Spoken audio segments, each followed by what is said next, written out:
আসসালামু আলাইকুম, স্বাগত জানাচ্ছি আরটিভি রাতের সংবাদে। আপনাদের সঙ্গে আছি আমি ফাহমিদা সালাম।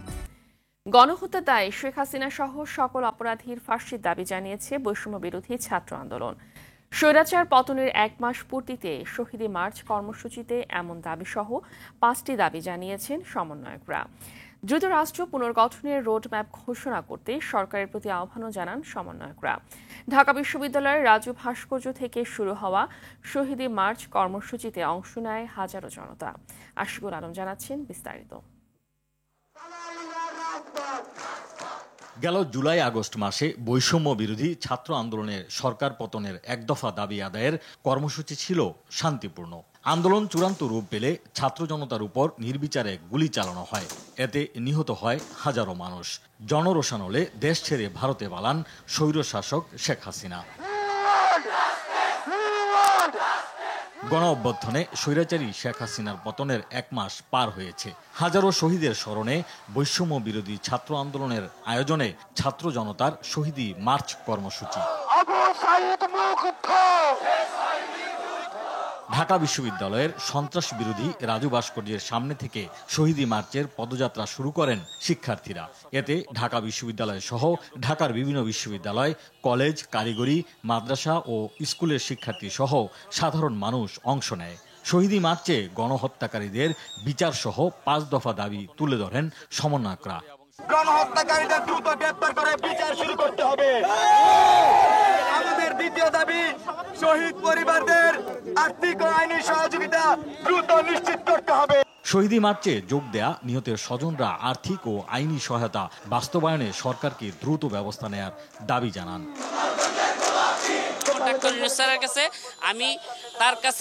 আমি এই বিচার দাবি করতে আছি।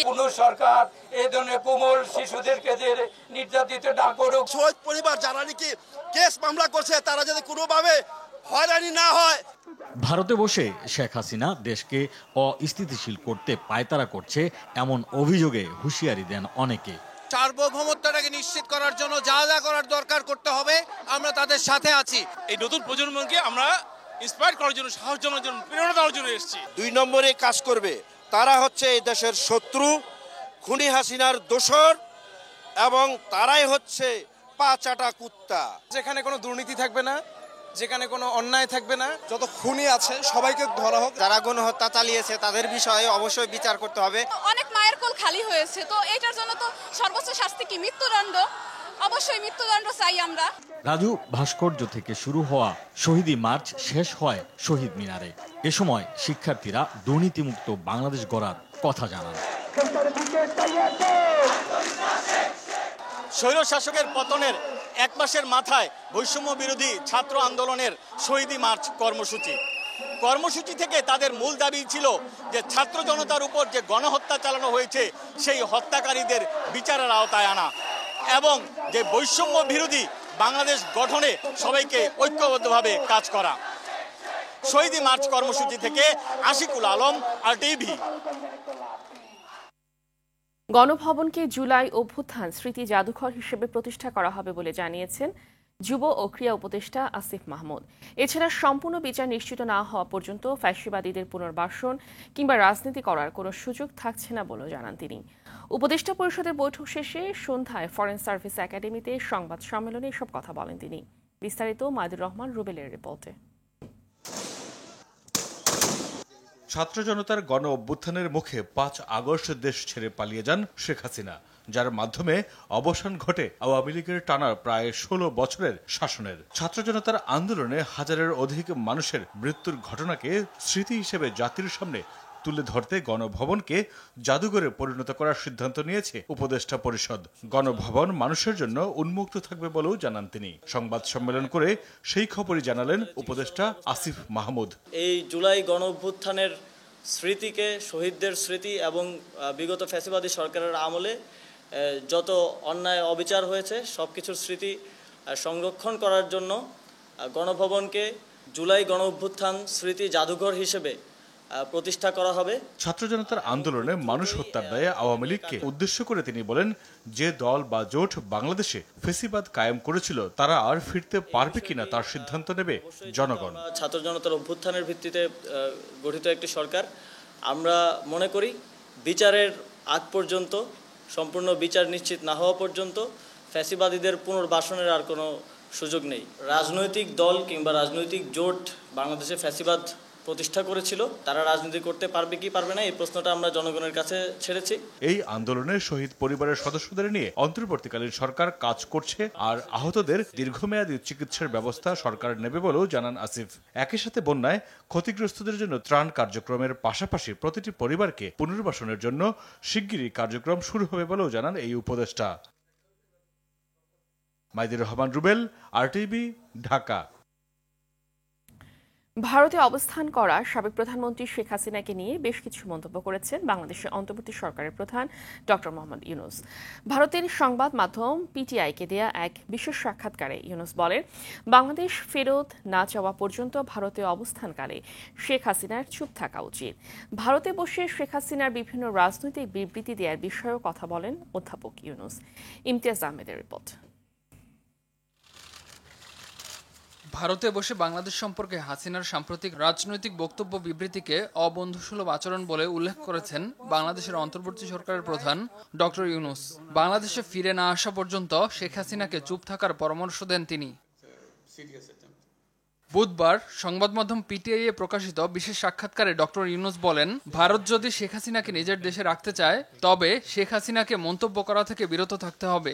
এ সময় ভারতের তরফ থেকে আওয়ামী লীগ ছাড়া সবাইকে ইসলামপন্থী বলে আখ্যা দেওয়ার বিষয়েও সমালোচনা করেন মোহাম্মদ ইউনূস। গেল 13 আগস্ট শেখ হাসিনা এক বিবৃতিতে ন্যায় বিচার দাবি করেন। এ প্রসঙ্গে ডক্টর ইউনূস বলেন, বাংলাদেশের জনগণ শেখ হাসিনাকে ফেরত পেতে চায়, তাকে ফেরত আনতে হবে, নইলে বাংলাদেশের জনগণ শান্তিতে থাকবে না। অতীতে যে ধরনের নিষ্ঠুরতা হাসিনা দেখিয়েছেন, এর প্রেক্ষিতে জনগণের সামনে তার বিচার করা প্রয়োজন। প্রধান উপদেষ্টা বলেন, নয়াদিল্লিকে এই মনোভাব ত্যাগ করতে হবে যে শুধুমাত্র শেখ হাসিনার নেতৃত্বাধীন দল বাংলাদেশের স্থিতিশীলতা নিশ্চিত করবে।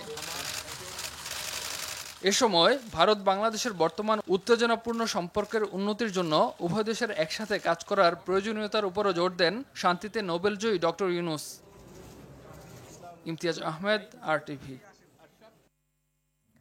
ছাত্র জনতার অভ্যুত্থানে শেখ হাসিনা সরকারের পতনের 1 মাসের মাথায় এবার পদত্যাগ করল কাজী হাবিবুল আউয়ালের নেতৃত্বাধীন নির্বাচন কমিশন।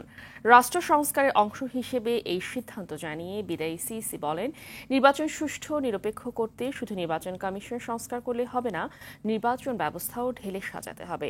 সেই সঙ্গে প্রয়োজন রাজনৈতিক দলের ঐক্যমত। এ সময় জাতীয় নির্বাচন নির্দলীয় তত্ত্বাবধায়ক সরকারের অধীনে হওয়া উচিত বলে মত দেন তিনি। আতিকা রহমানের রিপোর্ট।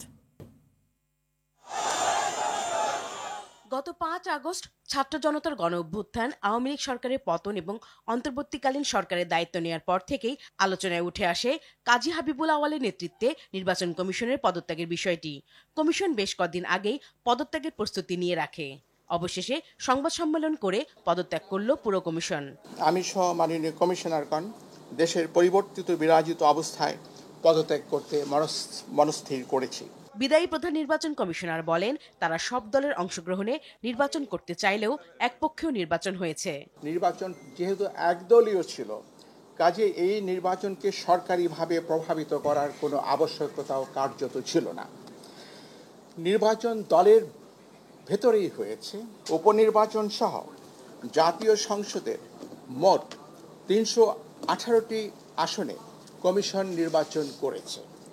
দলীয়ভাবে ইনক্লুসিভ না হওয়ার কারণে নির্বাচন বিতর্কিত হয়েছে। এটি সঠিক এবং যৌক্তিক।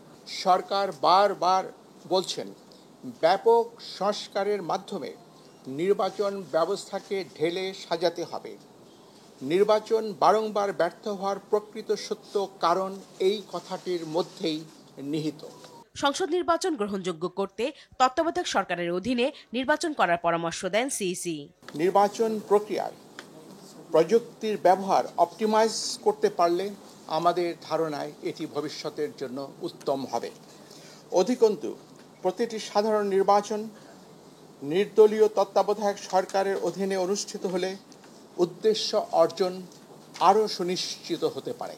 সংবাদ সম্মেলনে আসেননি কমিশনার আনিসুর রহমান ও রাশিদা সুলতানা।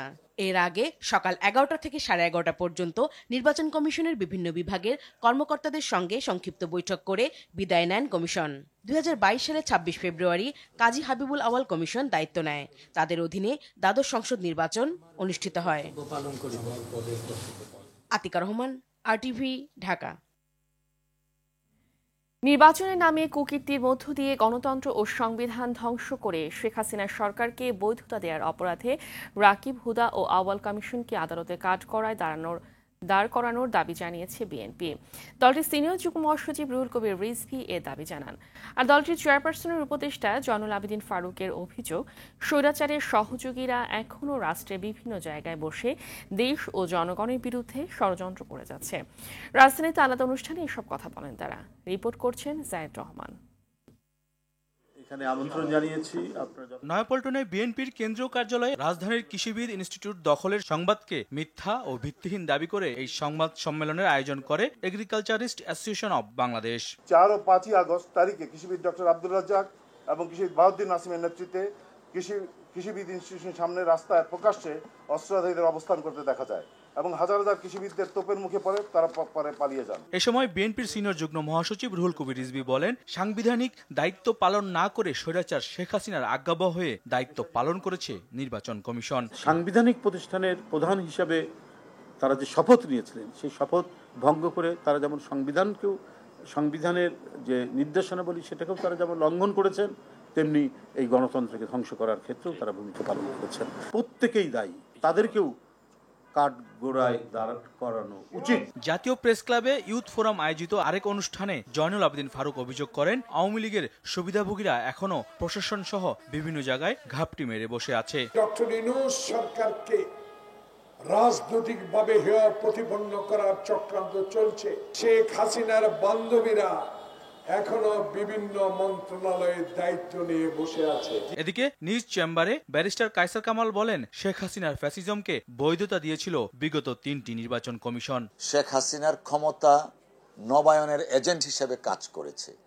পদত্যাগ করে তিনি জাতিকে মুক্ত করেছেন, আরো আগে পদত্যাগ করা উচিত ছিল। জাহিদ রহমান, RTV, ঢাকা। রাজনৈতিক দল হিসেবে জামাত প্রতিপক্ষকে ক্ষমা করলেও গণহত্যায় জড়িতদের শাস্তি দাবি করেছেন দলটির আমির ডাক্তার শফিকুর রহমান। বলেন, আওয়ামী লীগকে ক্ষমা করে দেওয়ার ঘোষণার মানে হলো আইন নিজের হাতে তুলে নেবে না জামাত। সকালে রাজধানীর মগবাজারের আল ফালাহ মিলনায়তনের মজলিসে সূরার উদ্বোধনী অনুষ্ঠানে এসব কথা বলেন তিনি। জামাতের আমির আলো বলেন, যারা বিদেশে অর্থ পাচার করেছে তারা জাতির শত্রু। পাচার হওয়া অর্থ দেশে ফিরিয়ে আনা সহ তাদের বিচারেরও দাবি করেন তিনি। এই সমস্ত গণহত্যা যারাই সংগঠিত করেছে তাদেরকে অবশ্যই আমরা সরকারের কাছে দাবি জানাবো, অবশ্যই তাদেরকে বিচারের এবং আইনের আওতায় আনতেই হবে। আমরা বলেছি যে আমরা প্রতিশোধ নেব না। প্রতিশোধ না নেওয়ার মানে হচ্ছে আমরা আইন হাতে তুলে নেব না, কিন্তু সুনির্দিষ্ট অপরাধ যিনি করেছেন তার বিরুদ্ধে মামলাও হবে এবং তাকে সে মামলায় শাস্তিও পেতে হবে। বিদেশে পাচার হওয়া অর্থ ফেরত আনতে টাস্কফোর্স গঠন করা হয়েছে বলে জানান অর্থ উপদেষ্টা ডক্টর সালেউদ্দিন আহমেদ। তিনি বলেন, ব্যাংক খাতের সমস্যা দূর করতে কাজ করছে সরকার। বেশ কিছু কারণে নিত্যপণ্যের দাম বেড়ে গেছে, তা চট করে টেনে নামিয়ে আনা যাবে না বলে মন্তব্য করেন তিনি।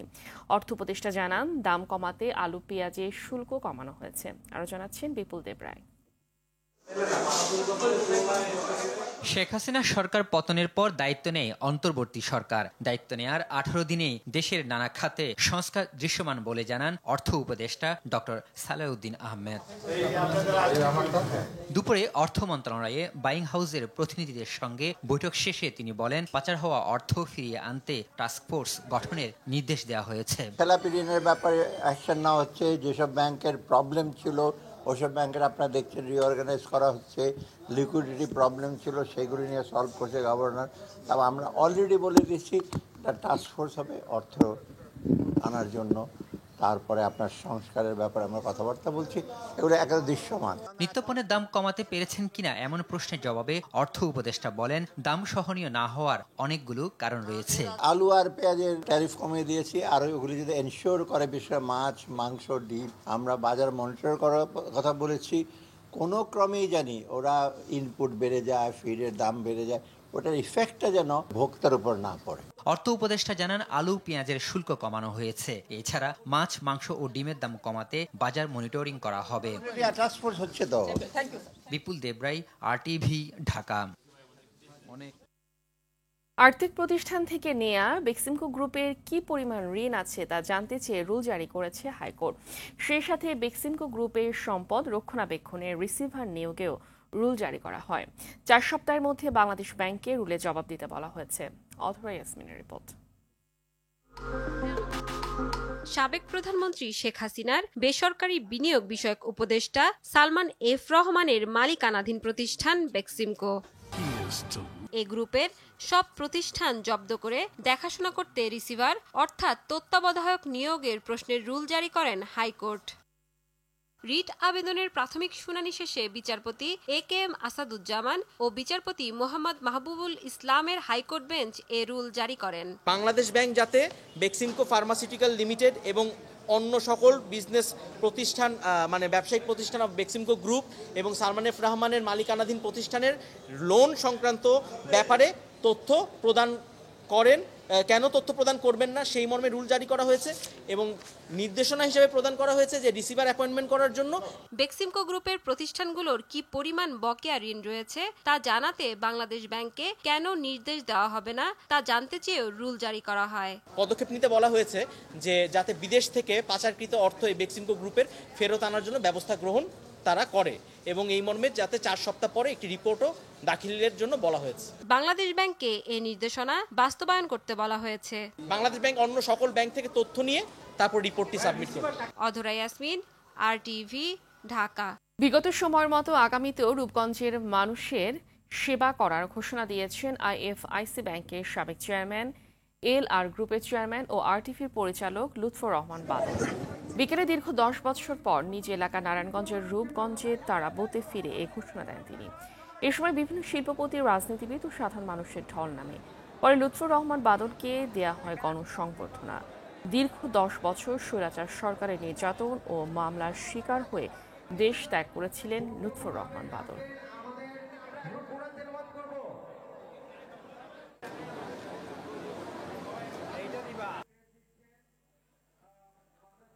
আমার প্রিয় রূপগঞ্জের উন্নতি আমি করতে চাই। আমি কোনো রাজনৈতিক পরিচয় আসিনি। আমি আমার নিজস্ব ক্যাপাসিটিতে আমি যতটুকু পারবো আমি করে যাচ্ছি এবং ভবিষ্যতেও আরো করবো, এটা আমি ওয়াদা দিচ্ছি। স্কুল মাদ্রাসার উন্নত তৈরি করার জন্য কাজ হাতে নিয়েছি। আপনারা দোয়া করবেন যে এতে সফলকামী হবে। ব্যালন ডি'অরের সংক্ষিপ্ত তালিকায় নেই মেসি, রোনালদোর নাম। সদ্য প্রকাশিত তালিকায় বাদ পড়েছেন বিশ্ব ফুটবলের এই 2 সুপারস্টার। সংক্ষিপ্ত তালিকায় জায়গা পাওয়া 30 ফুটবলারের মধ্যে আছে ম্যান সিটির আর্লি হাল্যান্ড, রুবেন দিয়াস ও ফিল ফোডেনের মতো তারকাদের নাম। এছাড়া আছেন ভালভার্দে, টনি ক্রুজ ও ভিনি জুনিয়রের মতো রিয়াল তারকাদের নাম। আরও আছে রদ্রি, লামিনে ইয়ামালে, কিলিয়ান এমবাপ্পে, হ্যারি কেইনের মতো তারকারা। এবার সেরাদের তালিকায় উঠে আসতে পারে Vini Junior, Jude Bellingham, Erling Haaland ও কিলিয়ান এমবাপ্পের মতো তারকারা। তবে সব অপেক্ষার অবসান ঘটবে 28 অক্টোবর। সেদিন প্যারিসে জমকালো এক আয়োজনের মধ্য দিয়ে বিজয়ের হাতে তুলে দেওয়া হবে। রাতের সংবাদ এই পর্যন্তই। সর্বশেষ সংবাদ জানতে যে কোনো মোবাইল ফোন থেকে 2414 নম্বরে ডায়াল করুন। মধ্যরাতের সংবাদ রাত 1টায় দেখার আমন্ত্রণ রইল। ধন্যবাদ সবাইকে।